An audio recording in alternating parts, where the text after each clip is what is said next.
Simon Msuva amekuwa na kiwango bora akiwa na timu ya taifa ya Tanzania katika michuano mbalimbali. Na siku ya jana ameendeleza kile ambacho amekuwa akikifanya. Tunakumbuka katika michuano ya 2019 pale nchini Misri katika mchezo dhidi ya majirani zetu timu ya taifa ya Kenya. Mchezo ambao ulimalizika kwa mabao 3-2. Simon Msuva alikuwa ni mmoja wa wafungaji ambao walifunga katika mchezo ule. Mchezo mwingine ambao tunakwenda kucheza dhidi ya Zambia ambao Zambia walisawazisha bao dakika za jioni kupitia Patson Daka. Alitangulia kufunga bao lile alikuwa ni Simon Msuva. Jana tena anakuwa mtu wa kwanza tena kututanguliza kwenye michuano hii.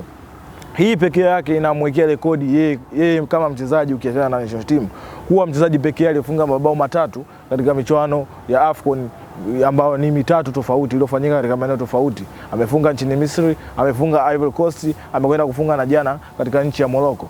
Hii pekee yake inatosha kumtafsiri huyu ni mchezaji wa namna gani. Lakini ukiachana na hivyo bado anacheza, yupo kiwanjani.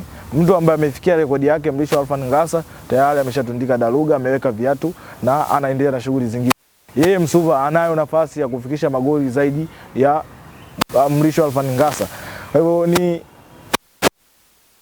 jana ukiachana na timu binafsi na ndio maana aliweza kuchukua man of the match katika mchezo ule.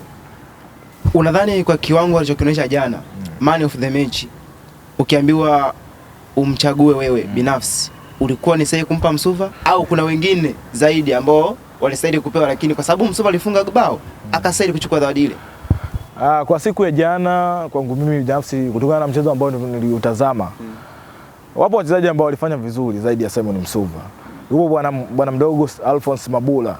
Ukitazama kwa namna ambavyo alikuwa akicheza jana, baada ya kubadilishiwa eneo kwenda eneo la juu, alikuwa anafanya kazi kubwa sana ya kupeleka mpira katika eneo la juu. Hata mkwaju wa penalti ambao amekwenda kufunga Simon Msuva, yeye ndio sababu ya mkwaju ule kutokea.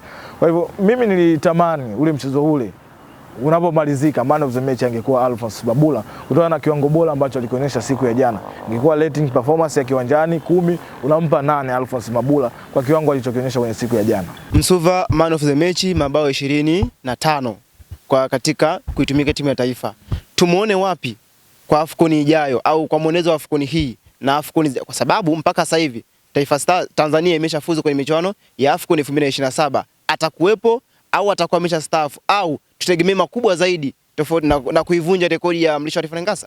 Kitu cha kwanza ni uzima, lakini kitu kingine unafahamu wachezaji wanapokuwa kwenye kazi hii mambo ni mengi. Kuna injuries inaweza katokea hapa katikati akawa nje, performance yake ikashuka, huenda kwenye AFCON hii asimuishe, jambo ambalo watu waombei. Lakini AFCON inayokuja itakuwa ni nyumbani hapa. Kwa hivyo anaweza kama atakuwepo kwenye michuano hiyo, atakuwa na possibility kubwa ya kufanya vizuri. Kwanza atakuwa nyumbani, mashabiki ni wengi wa hapa nyumbani ambao watakuwa wakimpa support yeye kama mchezaji, lakini na national team kwa ujumla. Kwa hivyo hiyo inaweza kumfanya kufanya vizuri na kuvunja rekodi. Lakini magoli aliyofunga Mrisho Alfan Ngasa kuyapita si kusubiri michuano ya AFCON tu.